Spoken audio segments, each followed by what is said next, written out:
Ah, Buenos días, profesor. Días. Buenos días, Sí, profesor. profe. mi querido Chapulín, como siempre, un placer saludarte. Ya se nos está acabando el tiempo, mano. Estamos a punto de decirnos adiós por fin, ¿no? ¿Cómo van con el trabajo? Bien, profesor. Bueno, una pregunta igual respecto al trabajo. En la cuestión de las escrituras que tenemos que redactar, toda la cuestión, por ejemplo, número de escritura, número de volumen, esas cuestiones podemos poner indistintamente el número o hay que respetar el que ya no sabía. Date, gordo. De lo que se trata es utilizar toda tu creatividad. Muy bien, profesor. Gracias. Venga, ¿qué pasó, Abigail? Hola, maestro, buenos días. Disculpe, yo tengo dudas en el aspecto de la segunda parte del ejercicio, más bien del trabajo, perdón. Usted nos había comentado que eran resúmenes, pero no sé si yo pueda hacer, no sé, tal vez un cuadro, un mapa o específicamente quiero un resumen usted de cada uno de los puntos que nos dio. Según yo, un cuadro y un mapa también es un resumen, ¿no? Ah, bueno, pues es que dije, ¿qué tal que nada más quiere así que le escriba texto y vaya a estar mal? Mejor pregunto. No seas ñoña, Abigail, por el amor de Dios. Bueno, profe, gracias. De veras, hombre, parece que son niños de primaria, kids. No, no es cierto. Sí, hazlo como quieras. De todas maneras vas a sacar 6. No es cierto, no es cierto. Fernando, ¿qué onda?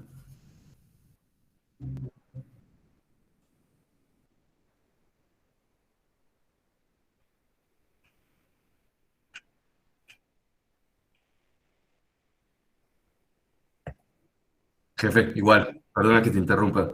Todas esas cosas que son de forma no son relevantes para mí. Lo que yo quiero es que hagas un modelo de escritura conforme a lo que yo te enseñé. Pon el notario, volumen, libro, lo que tú quieras poner, está bien. Ok, ¿dónde nos quedamos ayer? ¿Alguien me puede decir? En el principio de especialidad. Muchísimas gracias. Bien, les mandé varios documentos para que ustedes pudieran ver materialmente cada una de las cosas que hemos estado viendo sobre los principios registrales.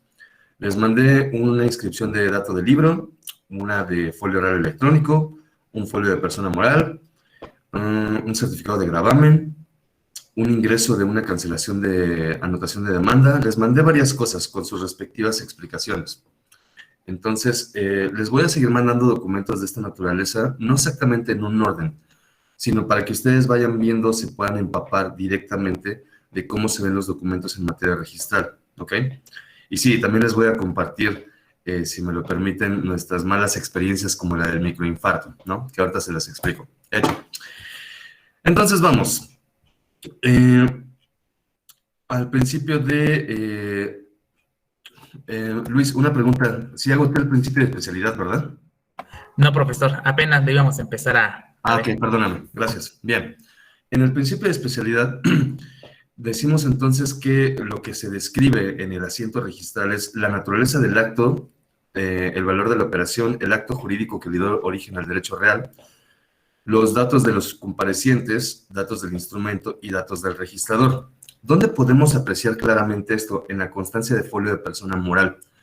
Les mandé, si mal no recuerdo, una de una empresa denominada Juantel, ¿cierto? Si ustedes lo abren este archivo, prácticamente es esto, lo que está aquí en el apunte sobre el principio de especialidad. Va describiendo cómo se constituyó, quiénes son los socios, duración, capital de la empresa, el objeto social, etc.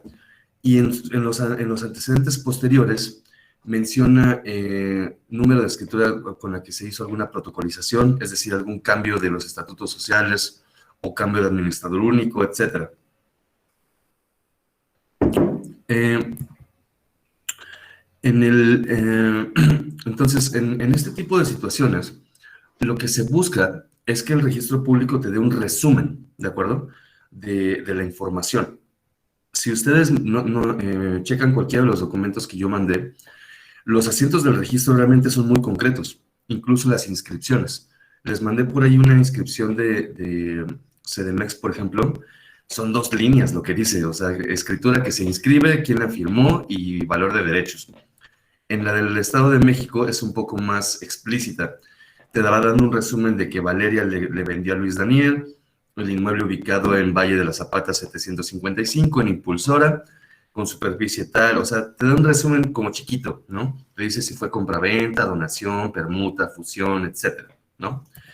Entonces, aquí en este principio de especialidad, ustedes van a ver en el apunte todas las cosas que debería tener una inscripción, ya sea de registro público de propiedad o de registro público de comercio, ¿ok?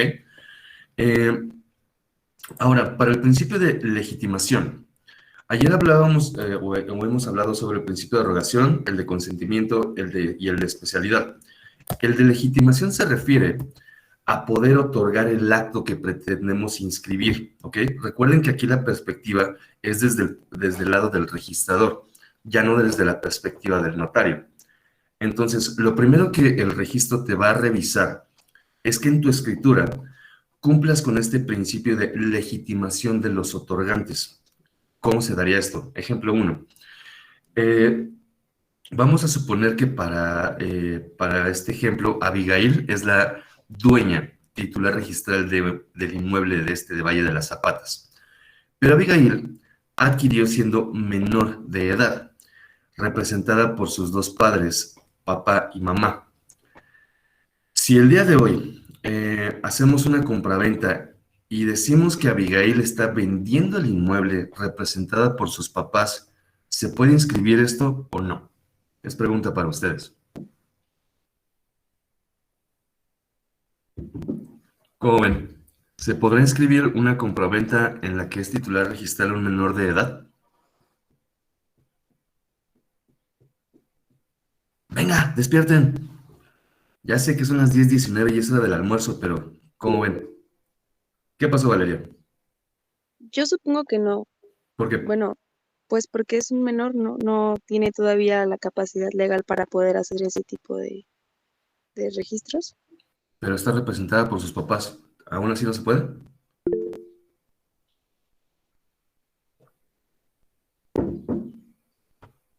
Valeria, me estoy contigo. Perdón, pues sí, no sé, ¿Sí? la verdad es que no sé cómo funciona, si sí sería legal que él tuviera, o sea, incluso representado por sus papás, no sé cómo funcionaría. La respuesta es no, jóvenes. No se puede inscribir porque necesitas una autorización jurisdiccional para que autorice la venta. Entonces, el problema de ser titular registral y ser menor de edad al mismo tiempo es ese, que cuando quieres hacer la transmisión del inmueble, aún representado con tus papás, no se puede hacer la transmisión. Entonces, si nosotros presentamos una escritura de compraventa donde el vendedor es menor de edad y no relacionamos el expediente judicial que nos autoriza a esta operación, el registro nos va a suspender y seguramente a denegar la inscripción. ¿De acuerdo? Ahora, en el apunte se menciona que hay dos tipos de legitimación. Hay una que es ordinaria y otra que es extraordinaria. La legitimación ordinaria habla de situaciones que no son completamente aparentes, como cuál. Segundo ejemplo, Luis Christopher es dueño de una casa en Tlalpan, ¿no? Entonces, él hace compraventa, condominio, fusión, división, etcétera, con Fernando, ¿ok? Hacen la transmisión y el registro lo que va a checar es que en su información, Luis Christopher es el último titular registral. Está soltero, no necesita la autorización de nadie, no tiene ninguna anotación o conocimiento de que esté sujeto a interdicción. Puede celebrar la compraventa sin problema. Fernando después puede a lo mejor hipotecar el inmueble en favor de Josefina, ¿ok? Y Josefina, hasta el momento donde Fernando le pague, otorgará la cancelación de hipoteca respectiva. Eso es legitimación ordinaria, ir determinando que las personas que son los otorgantes en las escrituras del inmueble, pues tengan la capacidad y puedan utilizar los derechos que les asisten, ya sean personales o reales. ¿Dónde se da un tema de legitimación extraordinaria? En la cancelación de hipoteca por caducidad. Cuando ustedes utilizan este procedimiento especial para cancelar una hipoteca que no han pagado o no pagaron en su momento, está prevista por la ley que sea por un periodo de 20 años posterior al otorgamiento de la hipoteca, o bien cuando el acreedor podamos acreditar que ya no existe. ¿Cómo en qué caso? Nosotros estamos llevando algunos asuntos donde fue una fraccionadora la que realizó la operación de compraventa en favor de nuestros clientes. Hoy en día estas empresas no tenemos conocimiento de que existan, se crearon en los 70s y una fraccionadora usualmente se crea para vender una colonia y después desaparece. Entonces, si tuviéramos una hipoteca con este tipo de problema, podríamos utilizar cancelación por caducidad. Yo acabo de intentar una en Iztapaluca, creo que sí les había comentado de este asunto, y la registradora nos mandó a la chingada, porque resulta que la empresa todavía funciona, pero se encuentra fusionada con otras empresas. Volvimos a hablar con ella y le pedimos la atención para que nos reciba el oficio de cancelación de hipoteca por caducidad. Porque lo que esta empresa hace es de que si quieres que te cancele tu hipoteca que ya le pagaste, pero que no otorgaste la escritura de cancelación en su momento, te pide 10,000 baros por concepto de gratificación para los chicles o como ustedes lo quieran ver. Entonces, por eso dijimos, no, ni madres, nos vamos a pegar al tema de cancelación por caducidad para no darles un peso a estos cabrones, ¿no? Eso es legitimación extraordinaria. Cuando la historia como que se rompe e ingresa ya sea el Poder Jurisdiccional o el Poder Judicial, o sea, una sentencia de usucapio, otorgamiento y firma escritura, o este tipo de procedimientos denominados especiales. Entonces, si se dan cuenta, en el primer ejemplo, pues sigues como la cadenita, en el segundo no. En el segundo hay una modificación a un derecho real personal de un inmueble, perdón, respecto de un inmueble, por situaciones extraordinarias, ¿ok? A eso me refiero con legitimación extraordinaria, ¿de acuerdo? Ahora, el principio de prelación o prioridad. Ustedes conocen una de las máximas de la carrera que es primero en tiempo, primero en derecho. ¿Dónde vemos así urgente materializar el principio de prelación? Si tenemos un cliente que está demandado porque le van a trabar un embargo a su casa que vale 20 millones de pesos, el embargo va a ir por 10. ¿Ustedes qué harían para defender al inmueble? Repito el ejemplo y ustedes me dicen qué hacen. Tenemos un cliente, tiene una casa de 20 millones de pesos, ¿ok? En Lomas de Chapultepec. Y le quieren cuadrar un embargo como de unos 10, porque el señor tiene gasolineras. Entonces le debe a los proveedores y le quieren cuadrar vía ejecutivo mercantil 10 millones de varos de un embargo. ¿Cómo protegerían al inmueble ustedes como sus abogados? Cuéntenme. Venga, Chapulín, por favor. ¿Ves? Por eso eres el principal participante de esta clase. Yo sé que tú nunca te quedas callado. Venga. Venga. Bueno, pues basado en este principio que estamos empezando a ver, de primero en tiempo, primero en derecho, se me ocurre que pudiésemos alegar que hay otro acreedor preferente. O sea, el acreedor que me quiere ejecutar el embargo, podríamos defendernos alegando que hay otro acreedor antes que él, en primer lugar. Más que alegar, lo que tendrías que hacer es meter en chinga una hipoteca, un embargo o algo que constituyera un acreedor preferente respecto de nuestra contraparte. ¿Ok? Y eso es justamente lo que hizo mi amigo. Mi amigo que representa a estos güeyes promovió un ejecutivo mercantil utilizando un pagaré que sí está firmado y todo para cuadrarle un embargo a la casa y evitar que estos güeyes inscriban el suyo. En esta situación el asunto se puso dramático porque el embargo no lo habíamos podido presentar por el tema del cierre del registro por la pandemia. Cuando el registro empezó a operar, mi amigo estaba pero cagado así porque no sabía si la contraparte ya había ingresado el embargo. Entonces lo acompañé al registro público, presentamos el embargo y después, para asegurarnos de que habíamos hecho bien el trabajo, pedimos un certificado de gravamen como el que les mandé, en el cual el registro te contesta que el inmueble al día de hoy 29 de julio, no tiene ningún gravamen. Sin embargo, en un apartado de observaciones te dice: está en trámite de inscripción o trámite de anotación el oficio derivado del juzgado 23 civil por de tal expediente. Entonces te avisa el propio registro que en algún momento pues va a inscribir nuestro embargo. Aunque estos güeyes hayan presentado el embargo después, Como el mío va a quedar inscrito en forma preventiva a partir de la fecha en que lo presenté, o sea, no importa lo que se tarde en que lo califiquen, el embargo va a surtir sus efectos a partir de la fecha de presentación y hora. Si Luis Daniel el día de hoy fuera mi contraparte y él ingresó el embargo 4 o 5 días después que el mío, no importa cuánto se tarde, el suyo no va a poder ser inscrito porque el mío es preferente. Y como estamos hablando de dos derechos opuestos entre sí, el que va a predominar es el primero que hayamos presentado. ¿Qué pasó, Valeria? Profesor, tengo una duda, pero ¿eso está bien hacerlo? Eso está bien. ¿Qué parte? O sea, ¿ese pagaré si era lícito o simplemente lo Sí, lo crearon firmó. para... Sí, sí, o lo solo lo firmó. crearon para defenderlo? Cuando tú me preguntas si está bien o mal, recuerda que el concepto de bien y mal lo estableció la religión, ¿no?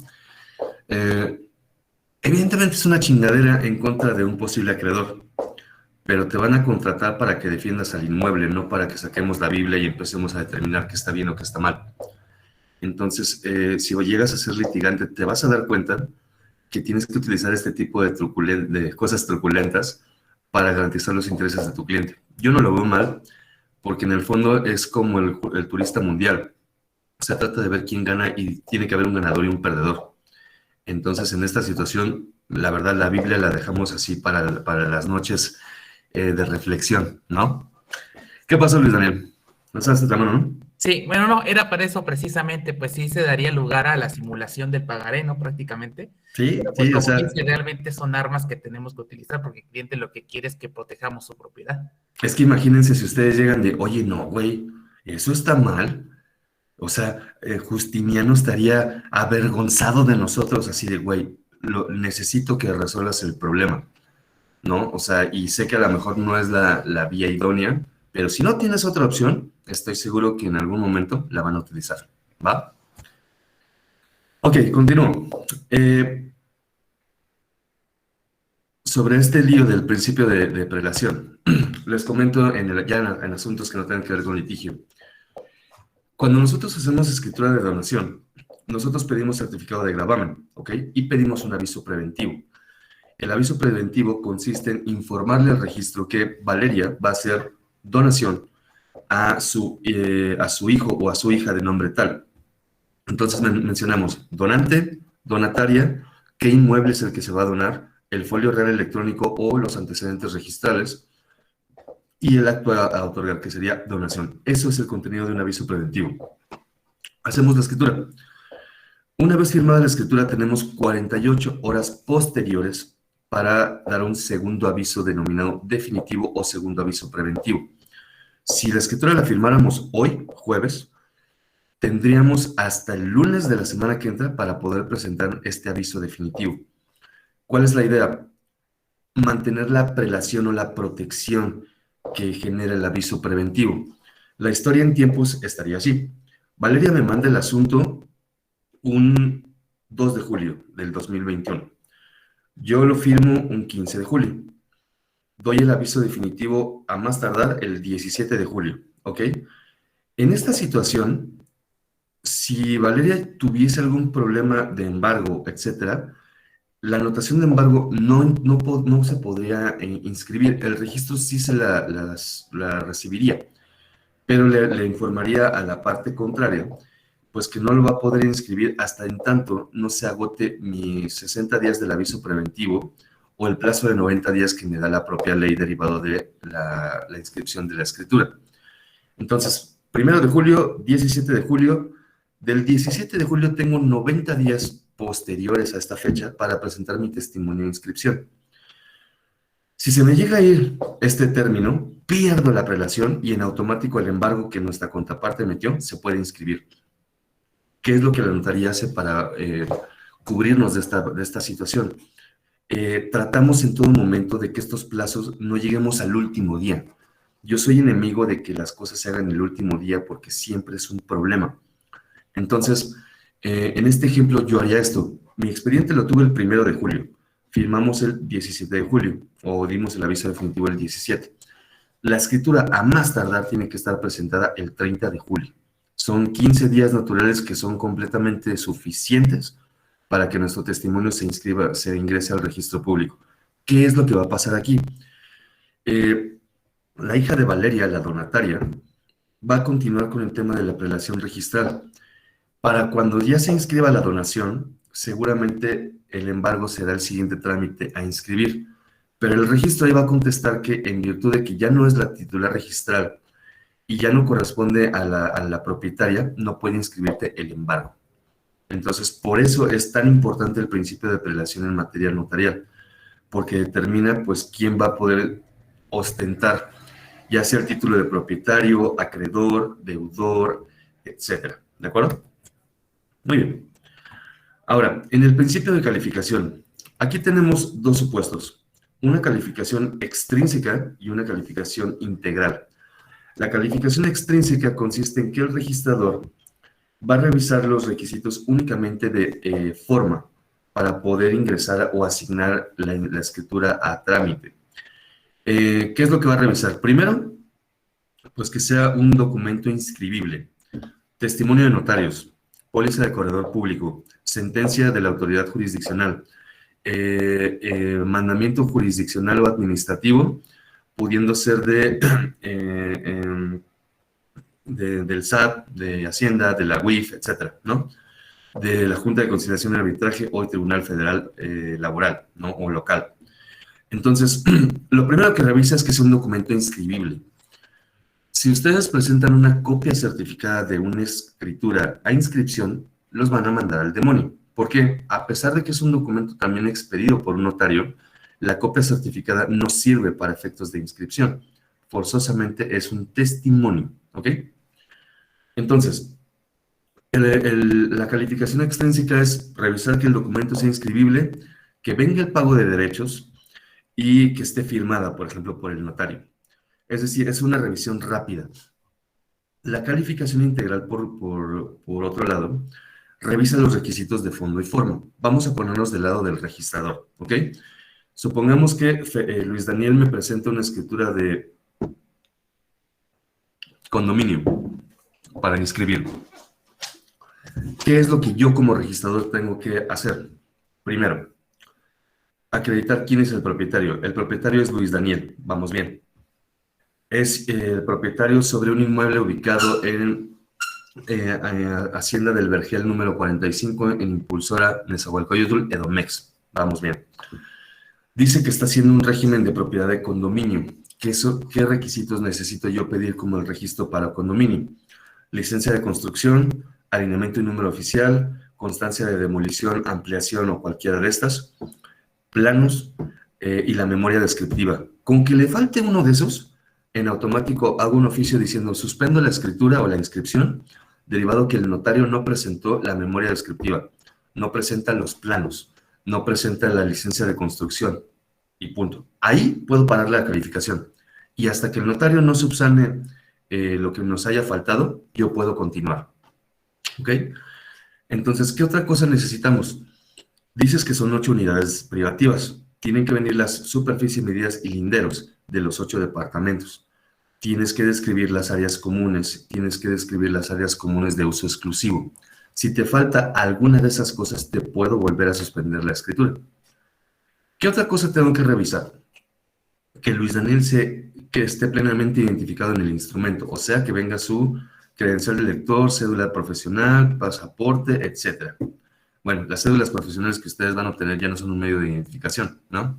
Ya son un documento completamente digital, pero sin foto. ¿Qué otra cosa tendré que revisar? Que el testimonio venga con sellos, hologramas, rúbricas y la firma. Si le falta alguna de estas cosas, la puedo volver a suspender. Este ejercicio se reproduce en cualquier escritura que nosotros presentemos a inscripción, en cualquier oficio del juzgado, en cualquier sentencia, ¿ok? Lo que yo voy a ir revisando es que el titular sí sea coincidente, que sea el mismo inmueble, que sea el antecedente registral correcto y que exhiba los documentos requeridos para cada trámite. Ejemplo número 2. En sucesión o en adjudicación. ¿Qué documentos necesitamos presentar en una adjudicación de bienes por herencia? Primero y más importante, acta de defunción, acta de matrimonio del titular registral con su cónyuge, inicio de la sucesión, puede ser vía notarial o vía judicial, ¿no? ¿Qué otra cosa? Informes de testamento, las publicaciones, el certificado de gravamen, la constancia del predio, la del agua, la zonificación, el volante de jornada notarial. O sea, ahí son varios supuestos y varios documentos.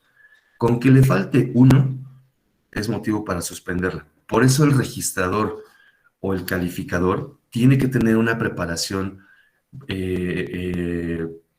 integral. No puedes poner, con todo respeto, a un contador, a un ingeniero a ser calificador porque no va a saber hacer el trabajo. Y a cada rato le van a meter quejas hasta que lo manden a la chingada. Entonces, en materia registral también se hace como una carrera. También hay algo como lo que sucede en los juzgados, que vas de meritorio hasta llegar a ser el juez, ¿no? Acá es igual. O sea, acá empiezas en el archivo, en las copias y todo, y vas subiendo paulatinamente, ¿va? Entonces, la calificación consiste en eso. En el apunte viene descrito todo lo que necesitas saber sobre el principio de calificación, pero el resumen sería este, ¿no? Muy bien. Principio de legalidad. Este principio habla sobre situaciones de que el registro no puede ir en contra de su propia naturaleza o en contra de una situación explícitamente permitida o prohibida por la ley. Como cual, si un registrador me inscribe una compraventa de un menor de edad sin la autorización jurisdiccional, está violando el principio de legalidad. Porque sí, eres el registrador, pero no tienes facultades más allá de poder revisar de fondo y forma las cosas. Y si tú adviertes que hay algo mal y lo inscribes, estás en contra del principio de legalidad del registro. ¿Me explico? Por eso, cada inscripción tiene que tener el nombre del registrador que lo autorizó, para que en caso de que haya algún tema de responsabilidad fiscal o administrativa, nos vayamos en contra del registrador. ¿De acuerdo? Este principio no tiene realmente lío. Principio de inscripción. Ok. Si ustedes checan el artículo el 846 del Código Civil, aquí menciona todo lo que se puede inscribir en forma preventiva. Y aquí llegamos a dos supuestos. ¿Qué es inscripción y qué es anotación? Inscripción son actos derivados de compraventa, donación, adjudicación de bienes por herencia, fusión, fideicomiso, condominio, permuta. Cualquiera de esos, todos esos son actos jurídicos definitivos y por lo tanto son inscripciones, hipoteca, mutuo, etc. ¿Qué son anotaciones preventivas? Aquellos actos jurídicos que gozan de una temporalidad en el registro público y una vez agotada esta temporalidad quedan sin efecto. Anotación de embargo, anotación de fianza, anotación de demanda. Cualquiera de estas tiene una temporalidad diversa. La anotación de embargo dura 3 años. La anotación del aviso preventivo del notario, 60 días. La anotación de demanda no tiene temporalidad. Necesitas forzosamente un oficio del juzgado para poderla cancelar. Entonces, varían en cuanto a tiempos, pero ninguna es de carácter definitivo. Por eso se llaman anotaciones preventivas. ¿Ok? Entonces, en el principio de inscripción lo que se busca, pues es mantener la historia, sea del inmueble, sea de la sociedad, en forma lógica, ¿ok? Siempre utilizando el método, se me fue la palabra. El método histórico, ¿no? Es decir, por fechas ir cronológico, perdón. Por fechas ir diciendo cómo fueron pasando las cosas, ¿no? Y en todo momento, si se dan cuenta, el registro trata de que en el menor número de líneas o palabras te da un resumen de las cosas que se van inscribiendo a lo largo de la vida de una sociedad o de un inmueble. Incluso en el modelo anterior del folio real mencionaba secciones. Primero era la carátula con todos los datos del inmueble, después era anotaciones preventivas, después gravámenes o hipotecas y después inscripciones. Esas eran las 4 fases de un folio real. Hoy en día, digitalmente, lo que se hace es poner las cosas en orden cronológico. Es decir, primero la inscripción del 40, Después, la migración al folio real. Después, la donación, compraventa, el embargo, la cancelación del mismo. En el folio de persona moral que yo les mandé y en un folio real que también les envié, ahí viene la historia de cómo se va dando un departamento o una sociedad. ¿Ok? Revísenlo. Luego, principio de tracto sucesivo. El registro público tiene la obligación de ir hilvanando todas las personas o participantes que han sido titulares de un derecho en un inmueble. Entonces, el tracto sucesivo sería hacer esto. Valeria fue la primera dueña, luego fue Luis Christopher, luego Abigail Dafne, luego Fernando de la Mora, luego Josefina, luego Luis Daniel, luego Luis Antonio y así sucesivamente. ¿Dónde se dan situaciones problemáticas del tracto sucesivo? En las sucesiones. Para este ejemplo, Luis Daniel se fue al cielo del Chapulín Colorado. Así, Dios lo tenga en su santa gloria, ¿no? Luis Daniel estaba casado. Lo hemos mencionado infinidad de veces. Porque si digo que es soltero, estoy seguro que le van a apretar la corbata en el cuello, ¿verdad, Luis? Entonces, no. Siempre vamos a decir que eres casado. Eres papa apartada. No estás disponible al público, ¿ok? Entonces, Luis Daniel está casado por sociedad conyugal con, vamos a ponerle que se llama Fernanda. Si la esposa de Luis Daniel está aquí, es solo un ejemplo, no se violente. Fernanda es la esposa de Luis Daniel, ¿ok? Entonces, están casados por sociedad conyugal. Luis Daniel fallece en 2010. Fernanda inicia la sucesión y todo lo que ya hemos hablado. ¿Qué es lo que va a hacer la notaría? Le va a reconocer los gananciales a Fernanda, es decir, el 50 de todo el botín, y el otro 50, ya sea que se lo transmita hacia sus demás herederos y a la cónyuge o únicamente a la cónyuge. En este procedimiento, tendríamos que hacer algo en el registro denominado inscripción del régimen patrimonial. Tenemos que presentar el acta de matrimonio de Luis Daniel y Fernanda, insisto, es solo un ejemplo. La inscribes y en ese momento esta inscripción va a realizarse sobre el inmueble. Cuando nosotros presentemos la escritura a inscripción de la sucesión, nosotros vamos a relacionar que Fernanda pues era la cónyuge de Luis Daniel. Luego entonces tiene derecho a adquirir el 50%. Si no hacemos este rollo, este procedimiento pequeñito, nos van a suspender la escritura.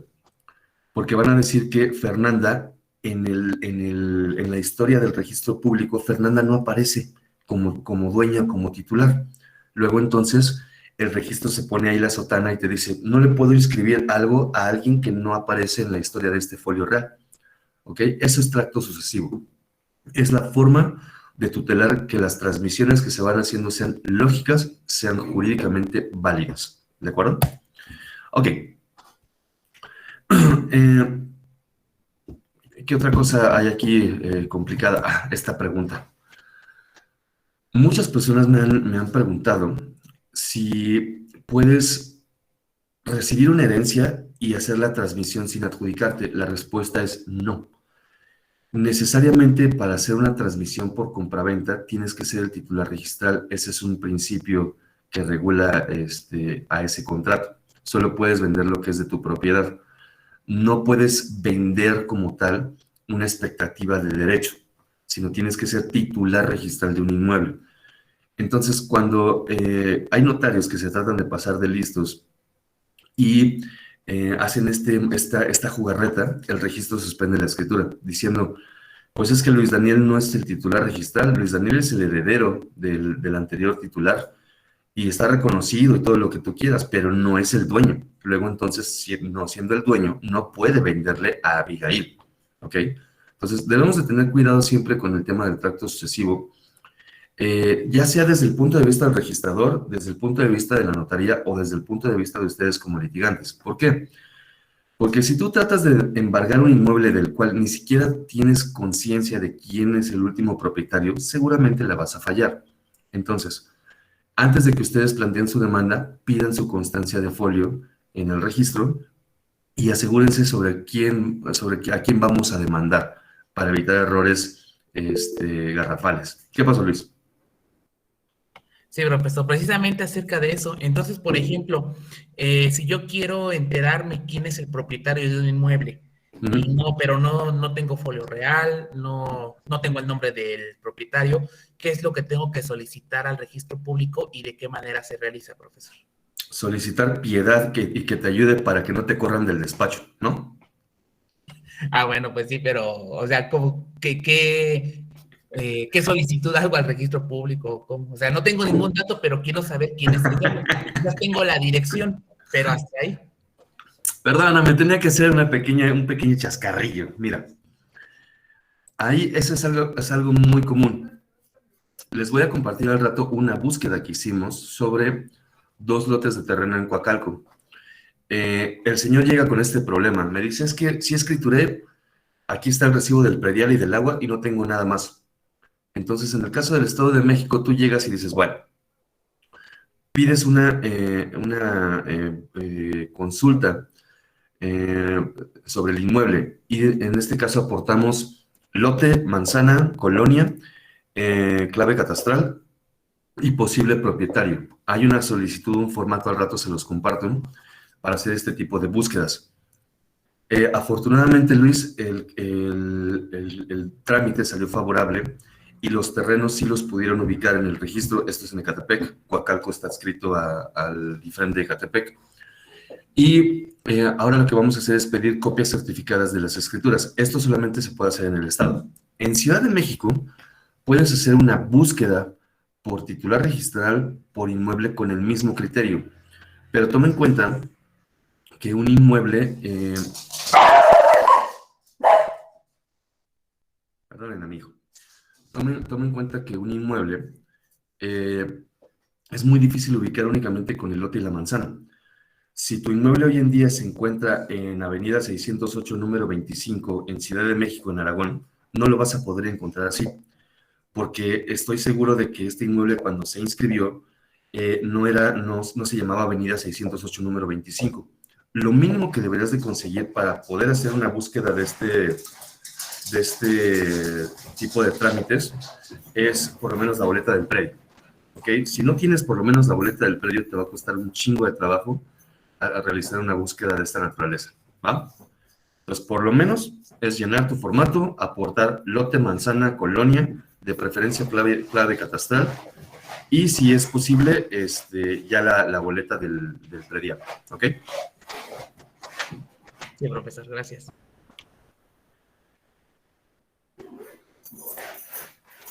Ok, ahora,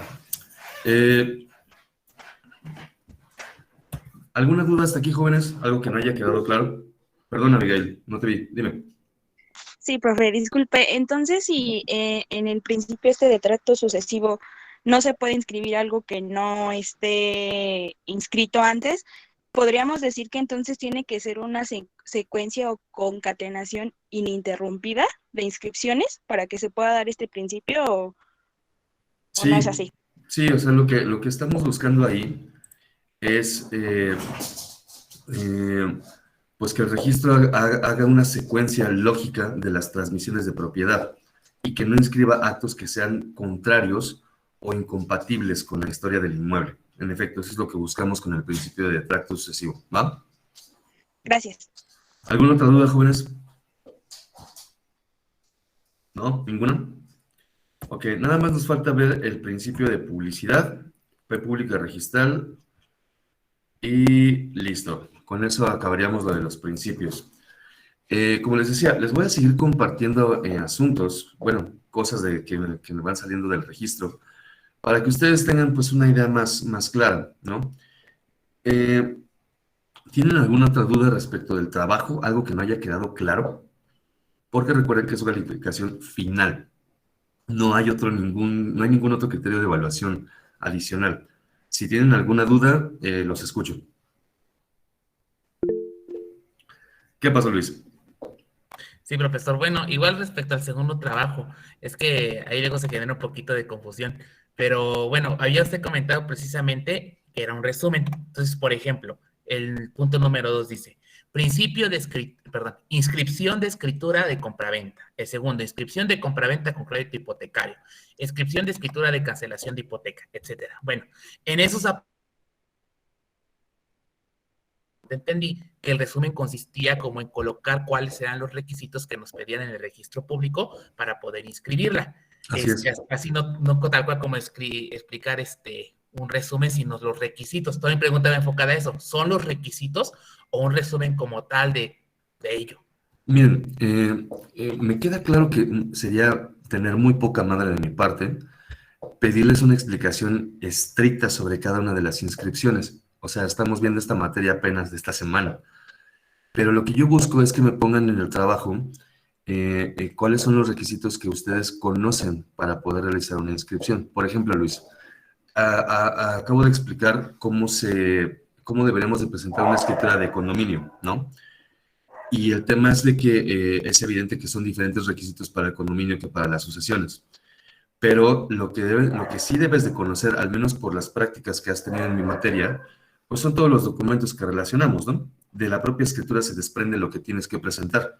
Todo lo que está agregado al apéndice se entiende que tiene que ir anexo al testimonio. Entonces, con que me pongas así una lista o una explicación breve, con eso me doy por bien servido. Muy bien, profesor. Así ya quedó claro. Gracias.